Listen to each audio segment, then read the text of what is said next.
Halo sedulur, Assalamualaikum warahmatullahi wabarakatuh.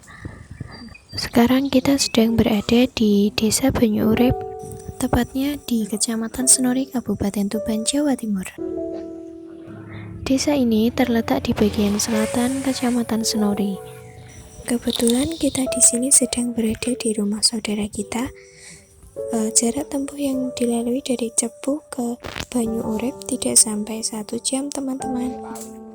Di desa ini kita juga bisa melihat sumur anggur peninggalan dari Belanda.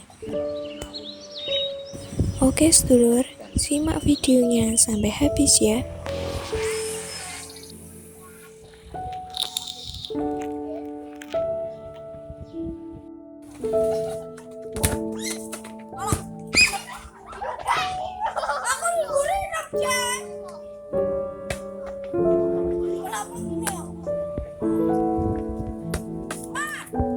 Kita berada di mana ini?